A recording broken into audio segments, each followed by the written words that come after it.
Welcome, Disc Golf fans, to the 2024 Disc Golf Pro Tour season. We are here at the Chess.com Invitational presented by Discraft. This is a Disc Golf Pro Tour event, and make sure you go to Disc Golf Network to check out the live coverage of all of these events. My name is Andrew Fish, and I have Nathan Queen. Actually, I have a different Nathan, and I'm actually not Andrew Fish. I'm Chris German. We have Nathan Johnson in the booth, and we're just subbing in for Fish and Nathan. They will be our full-time commentators all season, so if you miss them, don't worry. They will be there at Waco for our next video. So we take a look at our card for the round one feature card, as well as the standings from last season. So you can see, Nathan, a lot of first place finishes. This includes the Silver Series. Basically, if you want to be in the top 20, you got to take home a win to be up there for the finals.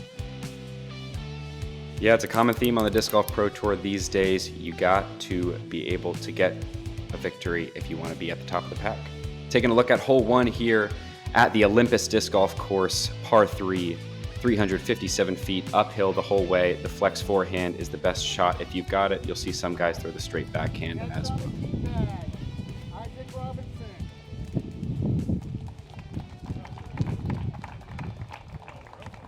As this course was recently purchased by Paul Macbeth and Dylan Cease. It's a way to keep it open, really. And it's so cool to actually see an event here already. And from what it seemed, a lot of the people really loved the course, and it's definitely going to be a staple in the years moving forward. Yeah, the feedback I heard was all around from players was they love the changes to the course. The quality is really improved with the tee pads, and that you could just tell when you were there the amount of work that was put in to make this ready for the Pro Tour. Yeah, Isaac Robinson, the world champion on our card, as well as Anthony Barela. Had a lot of really good finishes last year. Yeah, a couple of pretty common results on this hole. You saw Isaac kind of fading out into circle 2 on the left side there. AB coming up a little bit short. It's a tough get, this hole one, but also not the most dangerous hole as long as you keep something in the fairway. We're going to see Gannon also opt for that forehand shot. The only real danger here is that branch that you can see that comes across. Oh, and the tee pads, obviously a little bit dangerous too. But that tee pad, that branch that comes across the fairway creates a little bit of a low ceiling that you got to deal with. Yeah, a little slip there. New bag for Gannon, so very excited to see what he's throwing and see him compete for his first elite event with Disc Mania. Yep, we got Chris Dickerson rounding out the card. You can see that by the branches in the background. It was a pretty windy day on this first day of the tournament, so something to keep in mind on a lot of these open holes. And Chris showing us exactly how you want to play the hole. Absolute park job to start off his tournament. A little bit of tree love there as well, which is always great to see. I don't think that really affected it too much. He was still going to be parked, but it's a great way to start your tournament. Yeah, perfect looking line. It'll be interesting to see. I mean, Gannon is well short, but these other guys that landed in circle 2, you'll see a common theme on this course is these really tough greens, a lot of slopes, a lot of death putts behind the basket. So a lot of decision making early on this course of whether or not you want to run those 50-footers. Yeah, this course has a lot of elevation for, AB. Great putt to start his round. About no 50 fear feet from out. 50. But what I was saying is Florida is just known to... Yeah, that was exactly what you were talking about. He's probably sliding down that backside a little bit. We'll see where he is. Oh, yeah. Yeah, probably some Spanish moss in his way. Oh my gosh, he rolled all the way down the hill. Yeah, can't even see the basket from down there. That's the danger you get on hole one and yeah, a bunch of the holes on this course, like you were saying.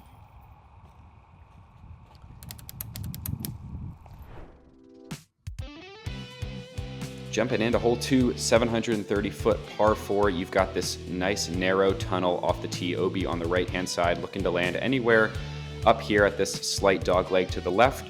And then you'll have a huge right to left moving shot into the green. Spikeheiser forehand if you've got it. We might even see some guys go Spikeheiser backhand over the trees depending on where you land off the tee shot. Yeah, this is the first par 4 of the course, as this comes in as a par 66. So we're going to see a lot of par 4s, even one par 5 on the back 9. Yeah, you'll notice a common theme as AB throws a really nice shot there on these par 4s is landing zones. If you're not in the fairway on your tee shot, you have almost no chance of getting a birdie. And if you're well off the fairway, it sometimes can be an insta bogey after that tee shot, kind of like Chris right here finds that OB right side. That's going to be a near impossible scramble for him from there. Yeah, finding that out of bounds, that is going to erase that early birdie that he grabbed.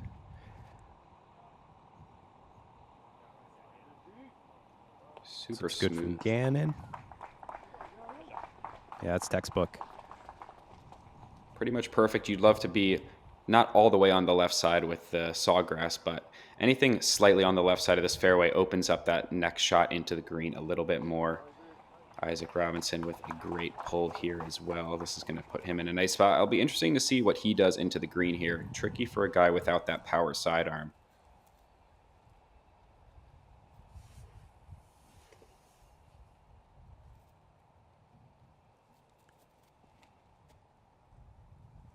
And looks like Dickerson's getting aggressive with the roller. I really like this play with how the hill slopes there on the right side. Wow. And then where the basket is. That's as good as you can get, really. That was a great just shot. to put that pin high, looking uphill at the basket, give himself a 60-footer is super impressive.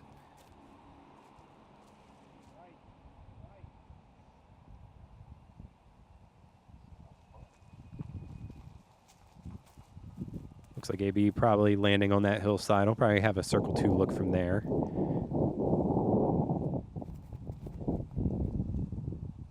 Okay, interesting. So there is a front door, quote unquote, front door gap that Isaac is going, oh my gosh, and he pures it. The people watching at home, you're not really going to understand how tight that line is that he just pured, but he's basically throwing blind into a gap that's probably about 10 feet wide, throwing a super hard flex backhand and just missing so many trees on his way. That was an insane shot by Isaac that is really hard to show on camera. Yeah, he answered your question. He must have heard you talking, because that was awesome. He showed you. Yeah, a little half bid there from Chris. Yeah, the outside forehand spike hyzer is kind of what you're going to see most players do, but it's hard to get into a better spot than this. And AB, wow, that stepper is heating up early. 2 for 2, both from circle 2. Perfect start there for Barela. Gannon's going to get on the board now with birdie.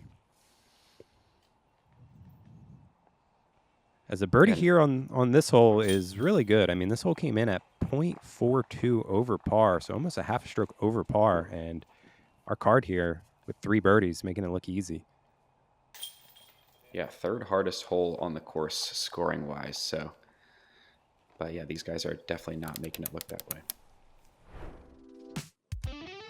Jumping in to hole 3, another par 4 at 531 feet. We go from the third hardest hole on the course to the third easiest. Tee shot is kind of a placement shot, looking to land yourself on that road, then goes uphill and to the left into another green with a basket placed precariously on a bit of a slope. Yeah, only coming in at 530 feet. This is exactly what you were talking about with these landing zones. Nice dog leg as well. And really, the type of golf that I think the players really love, these landing zones, doesn't need to be a really long par 4, as long as even making you disc down a little bit. Yeah, the key here on this tee shot is you don't want to come up short. If you do, you're just cut off from the angle, and it's almost impossible to get up and down. If you go a little long like Gannon did there, he's probably still going to be able to manufacture some sort of patent pending or tricky little shot to give himself a long putt at the green.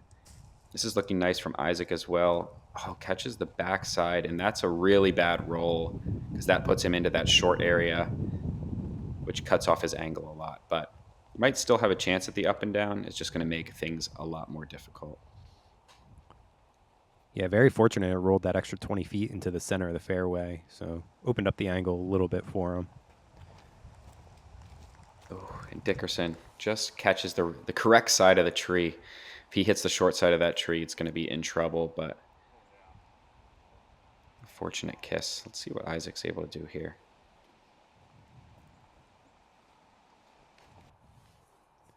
So he'll be up there. Looks like he'll be putting for par, or for birdie, I should say. Ooh, early release there from Chris. Kicks him back into the fairway. But yes, it's a tricky upshot, right? It's blind up the hill. You can't see the basket. There is OB on the entire right side of the fairway as well, as there's a road that comes into play. So, you know, a lot of players, I think nowadays, like Gannon, are going to want to throw a forehand going so far uphill.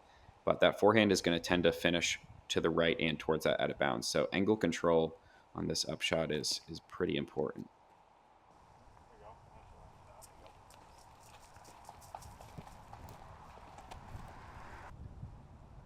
Barela puts himself inside the circle. Should be looking at a turkey to start his round.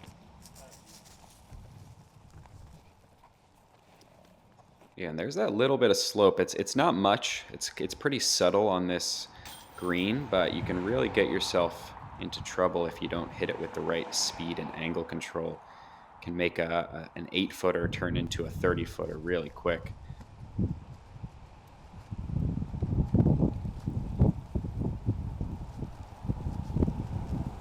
See those tree branches dancing around. Like I mentioned on hole 1, it was quite a windy day here on the first day of this tournament. So even these 25 footers are make you think. Gannon picking up another one, putting him at 2 under now. Trying to keep pace with Anthony early on. Dickerson for the par.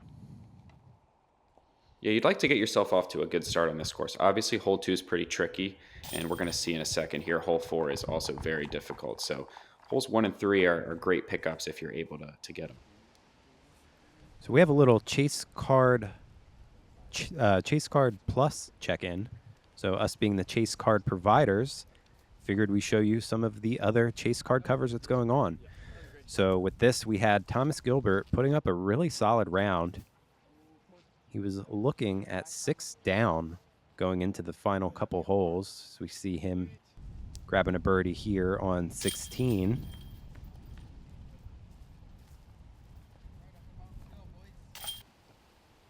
And then the treacherous hole 18. So he throws an amazing shot here, I think. Perfect. Yeah, hole 18's tee shot played super hard on Friday in that wind. So to put himself in that position is impressive. And the wind is the reason why we're showing this clip, as this right here is one of the craziest wind reactions I've ever seen. As that just drops right down. You were saying these conditions are brutal, and they're only getting worse.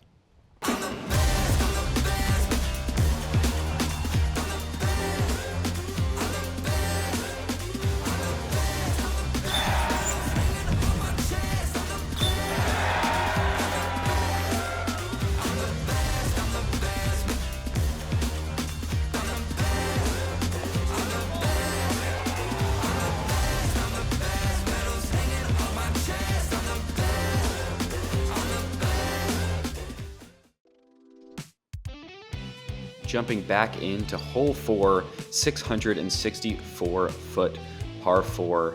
The hardest hole on the course. Tee shot is a very demanding tunnel shot, trying to put yourself in a position to access either of the 2 fairways that go into the green. The drone flew over the right fairway. You can also go up and over the hill where the FPO basket sits. Either way, super demanding hole, or you can just do this, apparently. Really bold shot in this wind, but we'll see if it works out for AB. Trying to go over the top.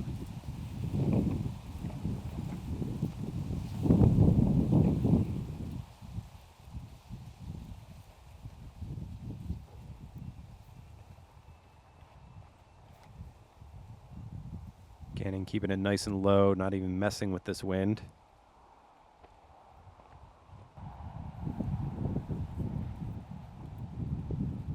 see how that fared. It was a really swirly wind too on Friday. You know, it wasn't just like a predictable, constant kind of wind. It was very gusty, very swirly. You'd stand on your shot up at the tee for 10 seconds, and then the wind would completely switch directions. So most of these players probably opting on the side of stability on most of these shots, just because it was so unpredictable. You didn't really know how your disc was going to react. Yeah, and then add some trees and put yourselves in the woods. Makes for a very, very challenging round for these guys. Yeah, so it looks like Gannon pushed his tee shot a little too straight. Yeah, it looks like he's a little pinched off on the right there. He might just have to... He gets caught up again. Should be able to get up and down for par with a good third shot.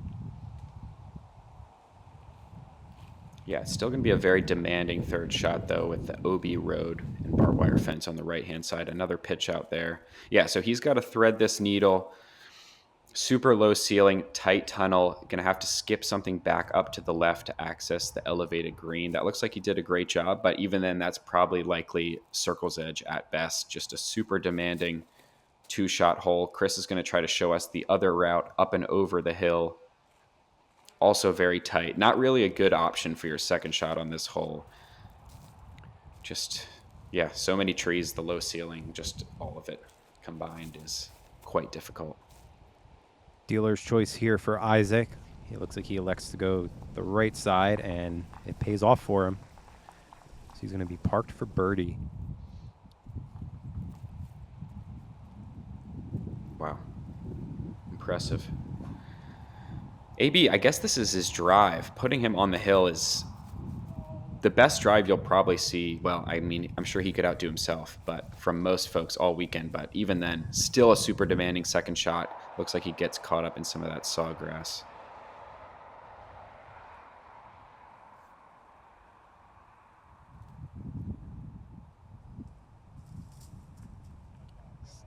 Dickerson getting sneaky, getting through. Gives himself an open putt instead of having to go into that guardian bush. And like you said, Gannon, about circle's edge. Yeah, I'm curious if he could even see the basket from that putt. So uphill. Tricky lie. Maybe he also got a tricky lie. Wow.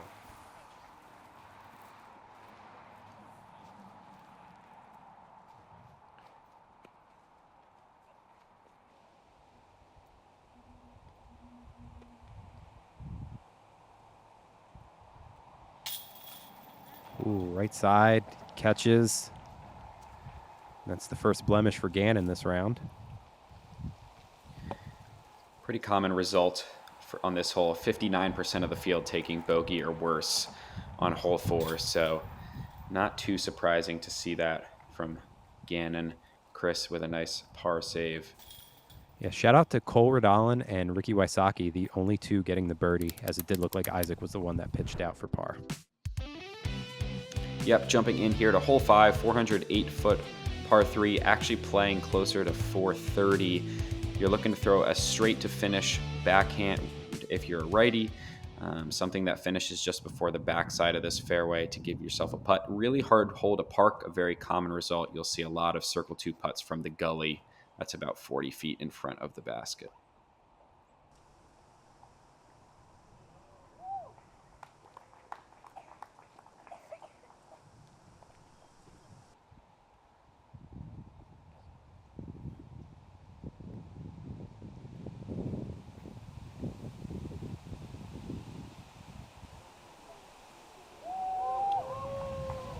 Good movement there from Isaac. Keeps pushing him extra 30 feet or so. He should have a long putt for the birdie. Yep, long putt from there. It's a bit of a low ceiling, so we'll see how good of a run he's able to give that. This looks a little better from Chris if he's able to get some ground play. Oh, yeah. It's going to put him about circle's edge. Yep. It's pretty much about as good as you could do on this day in the wind. So you can just see it toying with Gannon's disc in the air there.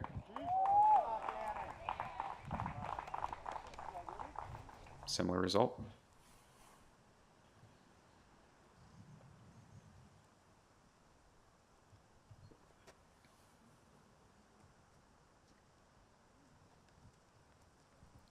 It's about all you can do with that low ceiling. I think AB will be happy with a par here.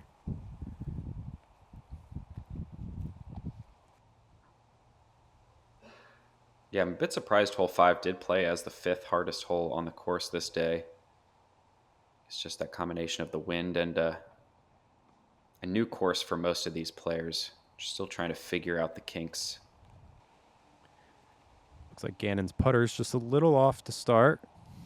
A couple circle edge putts, not finding the chains as Dickerson finds the birdie. He was only one of 4 birdies today.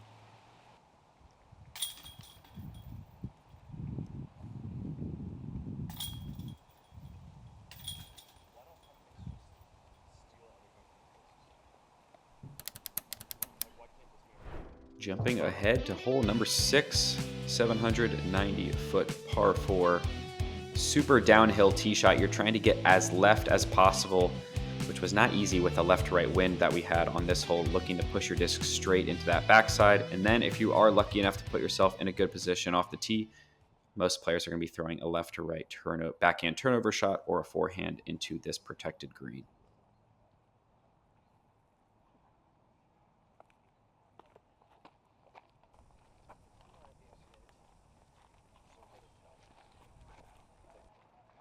Looks like Chris is going to be in the rough a little bit. We'll see how much he can progress on his second shot. Might be pitch out territory depending on how deep he is. Yeah, disc selection super important on this tee shot. It's so downhill, and you really don't want to push too far straight. So, it's probably only about 350 feet to the landing zone, which for these guys, they can reach with a putter. But it's more about the shape than the distance. So you might see some of these players opt for a faster disc than they may normally throw, but something with a lot more stability, just so that it gets to the ground and gets left as quickly as possible before finding the backside of the fairway, kind of like this shot from Isaac. That's going to be a really tough next shot as he's going to find himself in that sawgrass on the backside.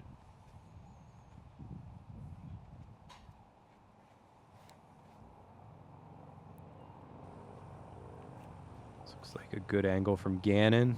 That's going to be center cut. Perfect shot. Just like how you'd like to draw it up.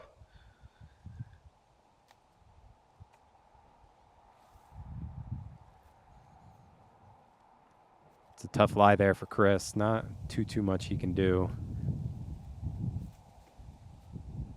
Yeah, this is probably looking at 400-ish feet into the green here. Tricky backhand turnover. Looks like he gets caught up on that stuff on the right-hand side. Yeah, you can see Isaac just super tough patent pending here. We'll see how much he's able to get on this.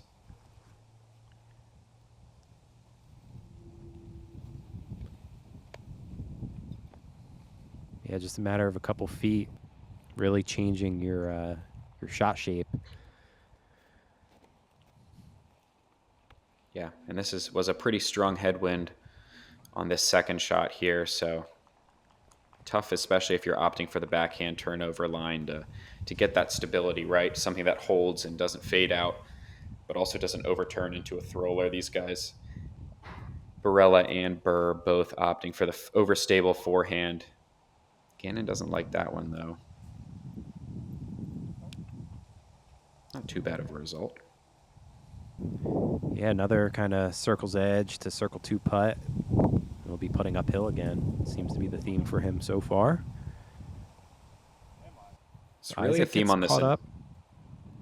It's really a theme on this entire course. I mean, these greens are so well protected, and there's so many slopes that if you're not throwing perfect shots, you're almost always going to be in circle 2. It's hard to throw an okay shot and still find yourself inside the circle. You really got to earn it out there in circle 2 if you want to score on this course.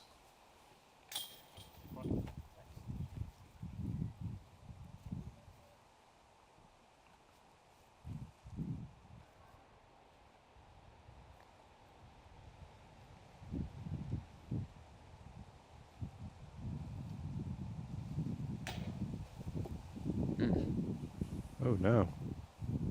All right. I'd say that was probably the first kind of miscue that we've seen from Barela so far today. Yeah, his putter's been hot from circle 2, but first birdie look inside the circle for him. Just a little undercommitted there. Catches the cage, but able to make the correction on the par putt.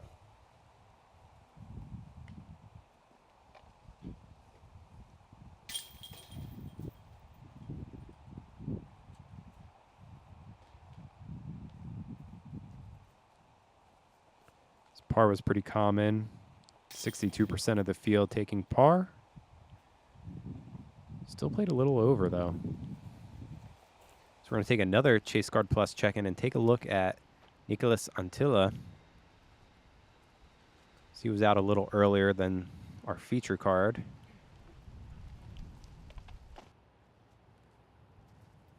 So you could still see, though, the wind was still pretty gusty, even earlier in the day. So that was a great second shot from him. Should be able to have a tap-in birdie.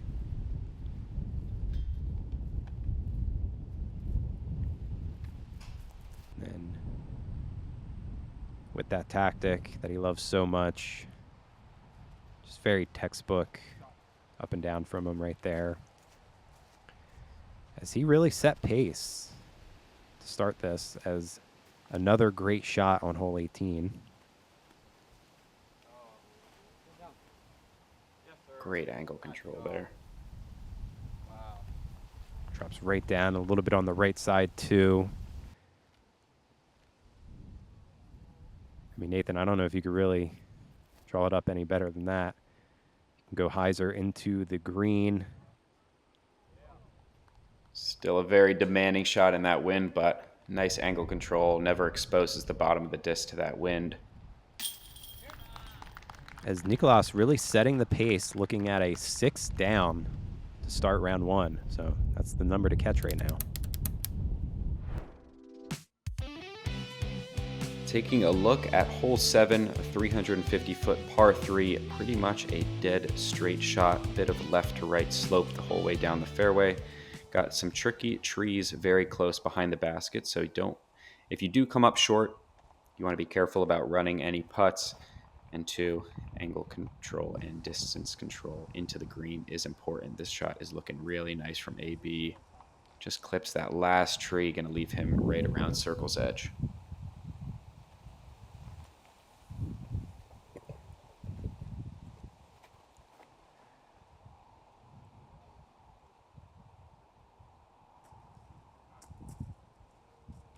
Isaac making easy work of this, really riding that right side. Yeah, I think that got a little lucky, a little backdoor route there from Isaac. Gannon trying to follow him. This is also pulled. Yep, catches one of those right side trees. Going to drop him a bit short.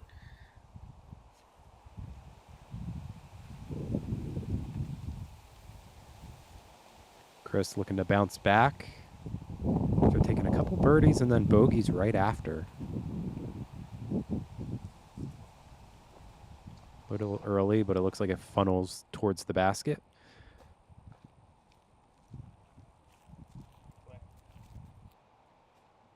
It's a smart layup for Gannon. I saw quite a few rollaways on this hole this weekend that cost players strokes. This is kind of that danger zone that Chris is in if he's not able to connect here. But luckily draws some metal. That disc stays close.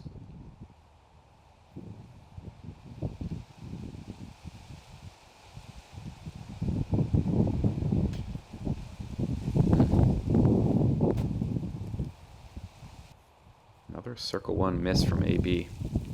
Yeah, you can see here Chris is literally 8 feet from the basket, and with this wind and those branches right in his face, not an easy putt. But he's able to make it work.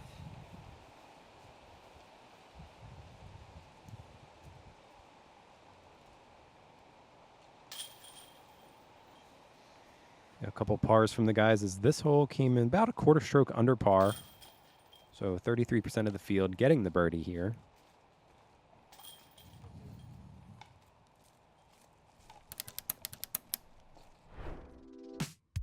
As we head on into hole number 8, 487-foot par 3, super downhill shot. Most players are going to look to throw a left to right moving, most likely a right-hand backhand. You might see some players try for the forehand, but the shape of it, you need something that's going to stable out just a little bit at the end to kind of shape that gap perfectly. Isaac with a nice shot.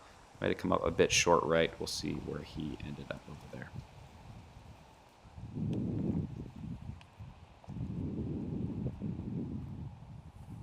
This is another hole that just was made super difficult with the wind. It was a pretty strong right to left crosswind coming through the valley on this one, which makes this forehand tough to get the width right. Not a bad result. Yeah, Barela will be putting from there. So this needs to move right for Gannon, and it's trying to, but straightening out a little bit. Ends up in the junk over there.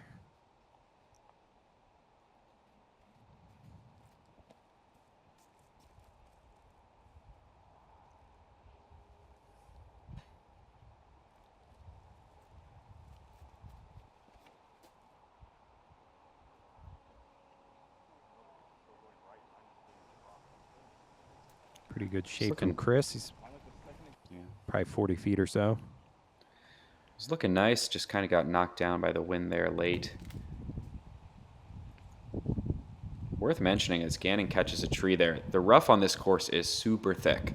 You can find yourself, I'll tell you from experience, like less than 150 feet from the basket and have almost nothing.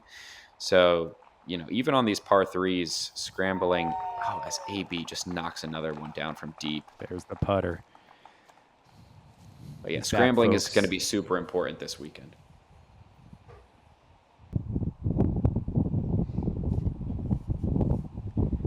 Yeah, this is a pretty tough par save for Gannon, but he gets it. Great putt from Gannon. And, I mean, that's the type of golf and the type of play that keeps you within the top 10, really. It's not giving up those strokes there. Wow. Guys can't miss all of a sudden. Yeah, I was going to say, these guys are putting on a clinic. And the man that does not miss very often inside the circle. So Isaac's now rattled off 2 in a row. Wow, that was super impressive. 3 birdies on hole 8. Heading into hole 9, if you've been on Instagram in the past week, you've seen dozens of shots of this hole, 460-foot par 3 over the gully, downhill probably 40 feet, and then back uphill at the end. Super high level, demanding shot. If you're going to compete on the Pro Tour, it's holes like this that you got to find a way to give yourself a look. Saw a lot of players do what Isaac did there, just not even messing with the birdie, just playing it down into the side of the hill and kind of just conceding the par. Brillo was trying to get it over. Just needed a couple more feet higher and would have been able to scoot up there. We'll see how his footing is going to be on the hillside. Yeah, the hillside did play as casual relief. I know there was some confusion about the rulings on this hole. I know a couple players took strokes depending on, incorrect play and such. But yeah, I do know for sure if you did land in the casual relief area, you could have taken it to the bottom of the hill with no penalty. So we'll see if anybody opts for that on this card. This is looking great. Oh, wow. Gannon giving that one a run. Going about 45 past the basket. Definitely worth seeing that again. So he clears the green entirely. Yeah, just a perfect shot from Gannon and just takes off into oblivion. Really hard hole to park because if you're going to get it to go, pin high on this hole, that disc is going to have some speed on it. So just hard, nothing really in the way to slow it down.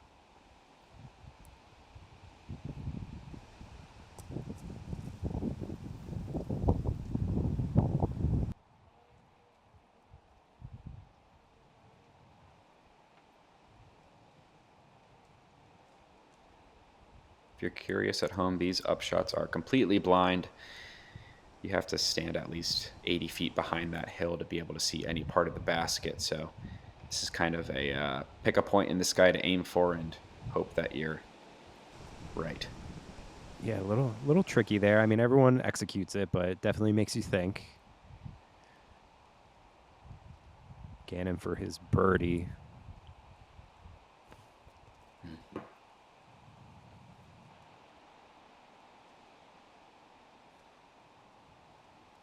And you're kind of seeing why 73% of the field took a par on this hole. Just very demanding tee shot. A lot of players ending up at the bottom of that hill. And even if you do throw the perfect tee shot, you're probably going to end up at least at circle's edge, if not farther. So super demanding Pro Tour level par 3 here. Yes, we're going to see pars to finish out this front nine. Nathan, what did you think about this front nine before we close out? It's tough, just like this course in general, right? The front nine, I think, in my opinion, definitely the tougher of the 2 nines, but our card honestly navigated it really well. All 4 players under par is pretty impressive to see. Yeah, Anthony Barela keeping a clean scorecard through that front nine. Tied for first, sitting at 4 under. As we take a look at the rest of the leaderboard through 9 holes. Like I said, Nicolas put down the 6, including the back 9. So that's going to finish up here for the first 9 Gatekeeper Media for 2024. Just want to say thank you, everyone, for tuning in, to all of our Patreon supporters for making this possible. So we are taking a little bit of a different approach this year, providing you guys chase card coverage with a next week turnaround. We hope you guys enjoy. From Nathan, I'm Chris. We'll see you next time.